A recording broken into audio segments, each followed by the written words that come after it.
Didn't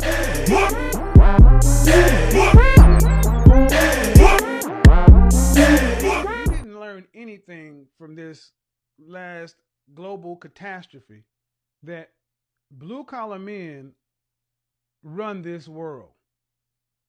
White collar men, the guys who wear the suits and smell like Rose Barbar, we ain't nothing without blue collar men. Nothing. We cannot exist without blue collar men. The men who do the heavy lifting, that sacrifice, get out there and work with their hands, sweat, wear them ugly boots, them funny looking uniforms, work in some of the most inhospitable conditions around some of the worst environments so you can sit in your house or your office in air conditioned luxury. Blue collar men built the world. Blue collar men run the world. You like this internets, this Google, the lights and all this stuff, it doesn't work without a power grid.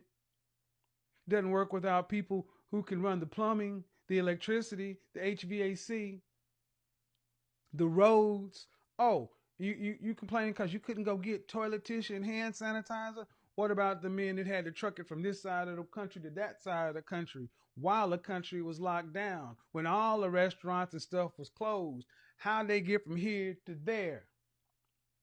They had to make sure stuff was in your supermarket or not so you could complain about it. But anybody, blue, make no mistake, far too often, blue collar men get no respect, and in particular from women. And this is one of the biggest areas where you fail. You fail. You fail.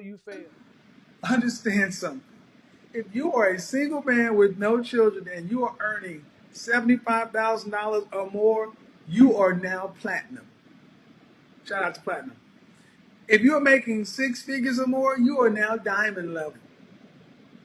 If you're making 55,000 to 60,000, you are gold. You are far more valuable than you have ever been. And here's the trick. You guys don't know how valuable you are. And that is why so many of my critics and detractors are angry at me, because I am waking men up to their true value. That's why they want me shut up. That's why they want me off this. They don't, because of the impact it's having upon right-thinking men and right-thinking women. It is making it more and more, it's making it less and less possible for men to get bad deals. That's why every day I walk out in this world, I get love from men. Every single day. Shout out to the two young dudes. Hadn't even hit puberty yet. No offense, but y'all still look young to me. They could barely get the words out. Those dudes had to be 14, 15. Those men are going to have a different outcome because they're not going to accept bad deals. What's going on YouTube? It's your boy Rome, back with another video. If you're new to the platform, welcome to the tribe. By the end of this video, I hope you subscribe, and rest in peace to the Godfather as well. Now, today we are going to be discussing why women are struggling with dating. And the reason why I wanted to play those first two clips from Kevin Samuels, because I believe he was a big influence as to why that is, especially the last clip, because he really did wake men up to their value. And as we all know, women nowadays, they don't like it when a man knows their worth, because when a man knows their worth, that means women actually have to put in effort into making a relationship work. Damn, I think that just rhymed. But but anyway, man, I'm gonna play this clip that I came across on TikTok of a woman who explains the issues that she's seeing, I guess, from other women or females that she know. And I think there is a bit of a connection between the two.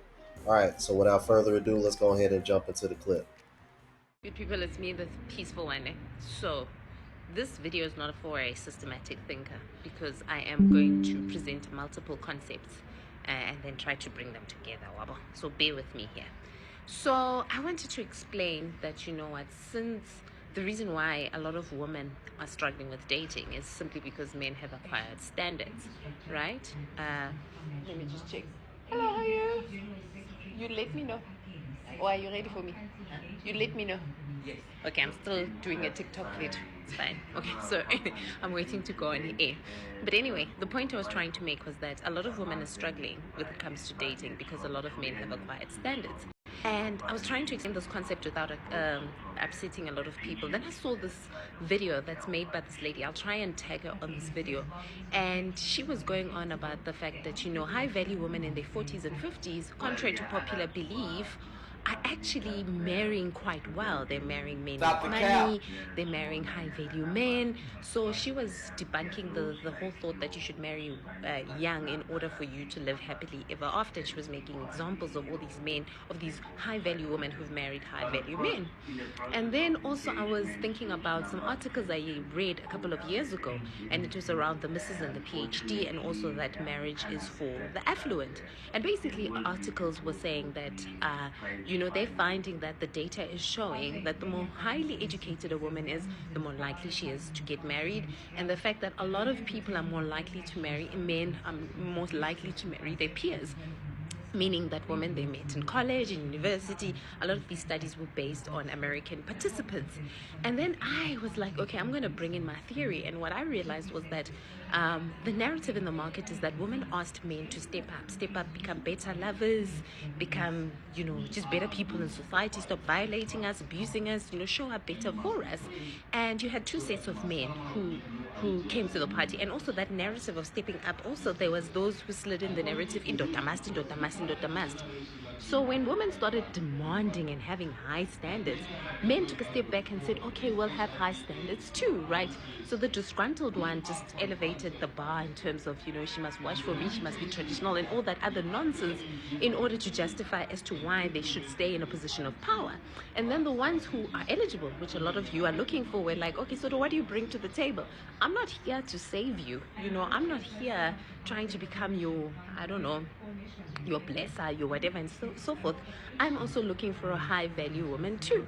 And I think as I bring these thingy, concepts together, I think that the reason why, and when I speak to a lot of girls, because how come is it, whether you're pretty, whether you come from a good home, whether you know God, whether you're a kind-hearted person and so forth, a lot of women are struggling with the concept of men.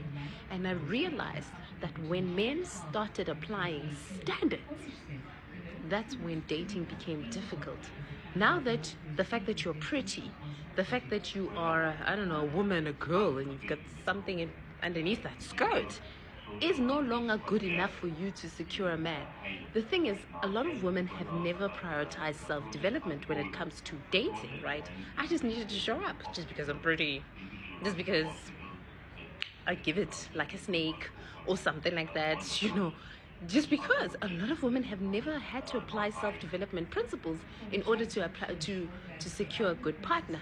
And when men started applying standards, because you said to them, step up, become better people, and they were like, okay, where is the self-development in you females? And I think when men acquired standards, that's when it became difficult.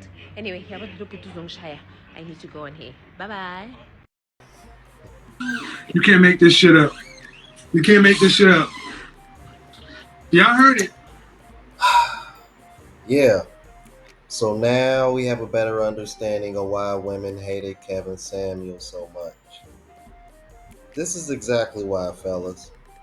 See what happens when the box ain't enough? See what happens? And I think this has been the issue in terms of dating. Women have been able to get by giving out the bare minimum and expecting the most from men. Kevin Samuels woke men up to this. And the more he woke men up, the more women came out of the woodworks and said, "Oh, who is this guy?" Because let's be honest, if you were to take a detractor of Kevin Samuels, 9 times out of 10, it was probably a woman who wanted the most out of a man but was willing to give the bare minimum. Most of his detractors were pretty much average ass looking ass women that wanted a man that made 6 figures or more, single moms that wanted a man that made 6 figures or more, And the small number of attractive women that came onto his channel, they wanted the same thing, but they wanted to give the bare minimum to give it. So what Kevin Samuels exposed was that a lot of these women want the most, but they have very, very little to offer, and they really don't value what men want in a relationship. And because of that, when men started waking up to this, it started making dating more difficult. And you know what? I'm glad that men are doing this, because for women to expect so much from men, and what they require from men has always been far more and exceeded what men require of women. Yes, men should have standards because men aren't asking much from women. And I would argue most, if not what all men expect from women, women can control for the most part. And you can argue a lot of the stuff. Well, I'm not going to say a lot of the stuff, but there are things that women disqualify men for that men can't control. And I don't want to sound like a broken record, because fellas, we all know what those things are. All right, but at the end of the day, like I say all the time, this is the dating market that women created. I don't know what they expect. I think they expect the men just to bow down and simp, but that's not gonna happen.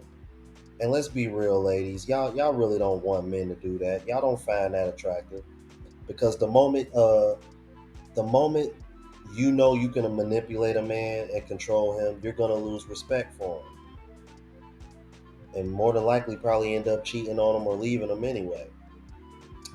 Y'all let me know what y'all thought about this, all right? If you're new to the platform, please subscribe. Oh, geez, I appreciate the love and support. Make sure y'all hitting that bell notification. That way y'all know what I'm uploading. Hit the like button, because it helps with the algorithm and helps me reach a broader audience. Also, look out for the travel vlog channel, Unplugged Traveler. Link is in the description, as well as my latest mixtape, Colombian Soul Volume 2. And if you want to purchase any other merch, Spreadshot.com link is in the description. Until the next video, y'all. Deuces.